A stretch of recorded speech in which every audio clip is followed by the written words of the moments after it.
Hi everyone, my name is Peter Loshak. Today is Tuesday, July 23rd, and once again, I'll discuss my thoughts on tonight's MLB card from amongst the shoeboxes, coming to you from amongst the shoeboxes. Also, some the overnight lines are out for the 24th.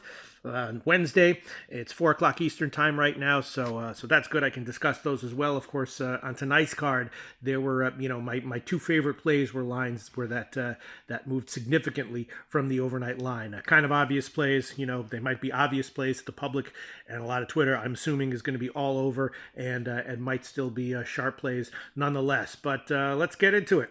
The two plays that I jumped on kind of obviously on the overnight lines and have since moved. First one, San Diego, first 5 innings. Paddock against Vargas. Mets, of course, are coming back from the long road trip, and Paddock has been great, very reliable, looking excellent. Vargas has been not nearly as shitty as some people were expecting him to be this year. Still, though, looks mediocre at best right now, and I jumped on that line, on the first half line, as soon as it opened. The overnight line at Pinnacle, it opened at 131. Now it's all up into the 160, so like a 30-cent move on the San Diego first 5 innings line. I will admit that I've gotten burned a bit this year fading Vargas. I faded him with team total overs and betting the opposite side money lines a bit. I don't have my official record overall with Vargas starts this year, but I'm sure it's pretty negative. So I've gotten burned a bit fading Vargas, but I think this is a good spot. I don't know what to tell you about the line. Yeah, if I didn't have the opening line, I would take it now at like 165 or 161. It looks like a great spot for San Diego. I'm sure everyone and their mom is on this, is touting that play. I'm on it. Got a good line, and I'm not the sharpest guy in the world, so I admit that if I didn't have the overnight line, would I take it now at minus 165? Yeah, I would. No question about it. All right, and then the other one, regular viewers of my videos could have predicted this one a mile away. Fading Detroit again. Philadelphia with Aaron Nola starting was just like minus 130 or so, 135 on the overnight line. I jumped all over Philadelphia -1. Of course, Boyd can be good. Boyd might have a decent start here. Nola can give up home runs here and there, and it's entirely possible that Detroit could pull out a win, as they did in their last game. Although on that one, I broke even because I had them on the second half, and tonight I'm doing the exact same thing. I took Philly -1 on the overnight line, then I took Philly on the second half at -145. Could easily see them covering both, and just once again fading Detroit every which way. The line has moved in Philly's favor.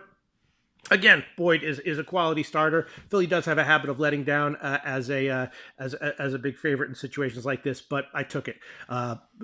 Taking a big road favorite against Detroit is different right now from taking a big road favorite against a more capable, competent team. So I'm on Philly -1 and Philly on the second half at -145. So those are the two big plays that I took on the overnight lines that have moved. The rest of the card, nothing that I'm quite liking, but there are some plays that I'm on. Nothing that I'm quite loving, but there are some plays that I'm on that I'm liking a bit. The first one I'll mention, Yankees against Minnesota. Yankees, of course, coming off of a loss. Herman against Gibson. I would give a small edge to Herman here, and I did take the Yankees on the first 5 innings, -110. I also took a small shot with the Yankees on the first 5. Team total over at 2.5, -120. Of course, Gibson can be good, and if he's on his game, he could easily hold the Yankees down. But I think the odds are in favor of that not happening, or betting against it at the current market offering. So I took the Yankees at on the first 5 innings at about -110 or so, and a smaller shot with the first 5. Team total over at 2.5, -120. Other plays that are interesting on tonight's card: Chris Sale making a start. Now, Chris Sale, very interesting year. Regular viewers of my videos know that I was fading Chris Sale early on. It was one of the biggest auto plays that I was doing.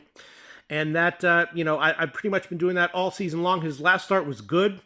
Sale is clearly, capable of having, one of his patented, 6-inning, 13 strikeout, shutout starts. But just because he strings a couple of those in a row doesn't mean that one of these starts where he gets hit hard is not looming around the corner. And, Chris Sale will come with a question mark for me at worst or at best every start from now until the end of the season. Of course, he's going to be a big favorite, as he is here.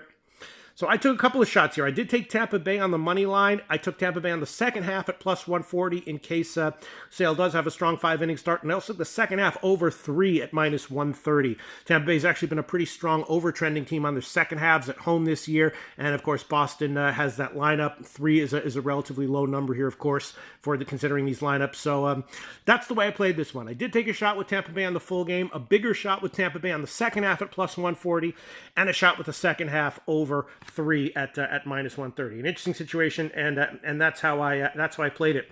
Colorado Washington is also interesting. Of course, it was a rain out yesterday. Lambert against Strasburg, and this guy Lambert is a rookie, a youngster who is very, very fadeable at home, but he has, decent middle of the rotation potential written all over him. And I think when he goes on the road, for the rest of this year and maybe next year, he might have a little bit of value because he's not nearly as bad and as much of an auto fade as he appears to be in his starts based on his starts at Coors. So I took shots with the under at 9 and the first 5 under at 5. We're going to need Strasburg to have a good start. He's pitching pretty well. I took under 9 in Colorado, Washington, and the first 5 under 5 at about plus 100 in Colorado, Washington. I also took a shot with the over.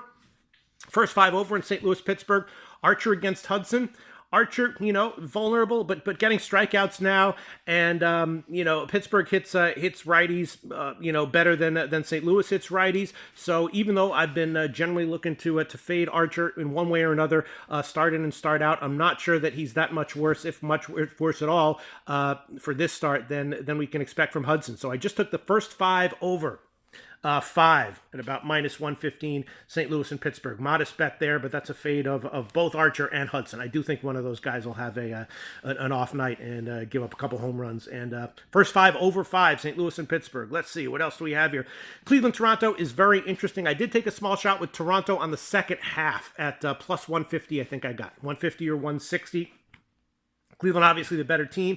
Not sure Bauer's going to go deep, and I think I like Toronto on the second half here as a big underdog. So I took Toronto at plus 150. Let's see, moving down, what else do we have? Kansas City and Atlanta, tricky one, Duffy and Keuchel. It's a pass for me. I'm going to do a little bit more in-depth research into the KC offense tonight. I'm not exactly sure how they should be rated in this series, and I would have a lean to the over 9 if I had to play on that one at all. But that's going to be a pass for me. The Yankees game, Oakland and Houston, also very interesting. Fiers, of course, very reliable. Tends to give you 6 innings and 2 or 3 runs against any lineup that he faces, whether it's a crappy one or a strong one. Miley is much improved this year and pretty impressive. Oakland coming off the big loss, though. I did take shots with Oakland on the first 5 innings at about plus 125, and then I took the Oakland team total over at 4.5 at plus money. Miley's been good, but this should be a bounce back spot for Oakland. So I kind of like Oakland here. If they don't get to Miley, though, I'm not sure I'd want him on the full game. So I just took Oakland on the team total over 4.5 at plus money, and the first 5 innings at about plus 125. Miami White Sox is going to be a pass for me. I could break that game down, but I won't. I'll move on. Cincinnati, Milwaukee, same thing, pass. Baltimore, Arizona, same thing, pass. Cubs in San Francisco, another interesting one. Darvish against Bumgarner. I did hit the first 5 innings under 4 earlier, but not that huge. It's San Francisco's offense has obviously picked up. Darvish can be vulnerable, so can Bumgarner. So, I understand if people are looking at this and thinking that it's got unders every which way written all over it, but I just took a small shot with the first 5 under 4. Then I took a shot with the Cubs second half at minus 125. I trust Bumgarner here more than Darvish, and after the late inning collapse yesterday from the Cubs, I think that it's a good spot to take them late here. So I took the Cubs minus 125. Angels and Dodgers is interesting. I might revisit that later. As of right now, it's going to be a pass for me. And then Texas, Seattle. I had a good day yesterday. One of my terrible picks, though, was Texas. I took Texas second half, which was a loser, and I took Texas plus 1, which was a loser. I don't know what to tell you, man. Texas is, they've been slumping. They've been having team meetings. And they should be turning it around. The numbers indicate to me that they should be turning it around relatively soon. I like them tomorrow against Leak. And I did take them tonight on the second half at minus 125. And I also took the team total over at 4.5 at minus 120 or so, minus 115, 120. Texas against Seattle. There might be some pitching changes. Right now it's Martin against Malone, but there might be 1 or 2 starting pitching changes before this one goes off, so we'll see. But I'm definitely one way or another going to be on Texas second half and the Texas team total over. And on the overnight line, I did hit him tomorrow, minor against Leak. Not sure what's up with Texas. I've had a good read on a lot of teams over the past few weeks, but Texas is one team that I've been off with. Did take them tonight, though. All right. So those are the games. Those are the plays that I have for tonight. Then we'll quickly look at the overnight lines. Again, St. Louis, Pittsburgh, first 5 over. I like that one. Unders in Colorado, Washington. Top plays are Philly, -1 in second half, and of course San Diego first half, taking Tampa Bay as a big dog 2 ways, and the second half over. Liking the Yankees against Minnesota, liking Oakland a bit against Houston, and Texas to come back and get a rebound win. But again, the 2 top no-brainer plays: San Diego first half and Philly against Detroit. Tomorrow, Wednesday, July 24th, the plays that I've already hit. Of course, I did hit Philly, even with Velasquez going. You know, Velasquez is uninspiring, doesn't inspire confidence, but he inspires a whole less he inspires much less of a lack of confidence than Zimmerman inspires. So I took Philly again, you know, automatically when I saw the line come out around -140, and I'll be on Philly second half tomorrow as well. Let's see, what else did I hit? It is Means Day, John Means Day tomorrow for Baltimore, Arizona. John Means, I discussed him in his last start. Look what happened as a huge underdog against the Red Sox. Cashed. Of course, I had the Red Sox on the second half in that one. Boston didn't come back, but I've been riding that Means train all season long. I'm definitely going to be doing it again tomorrow on the first 5 innings, and I like that he's going up against Clark. Clark is a guy who I'm looking to fade in general right now, so I'll almost certainly be on Baltimore's first 5 innings tomorrow, and then probably on Arizona second half tomorrow as well. Again, Texas against Seattle, minor against Leak. I did hit it, -127. We'll see what's up with this Texas team, what they do tonight, but I definitely jumped on the Texas opening line tomorrow. I hit the under 9.5 in St. Louis, Pittsburgh. Wainwright against Lyles. Lyles had a better start last out, and he might be Wainwright and Lyles only have to be decent to hold it under 9.5. So even though Pittsburgh's been a big overtrender at home this year, I took the under 9.5. Wainwright against Lyles, and another one that's interesting tomorrow. We'll see.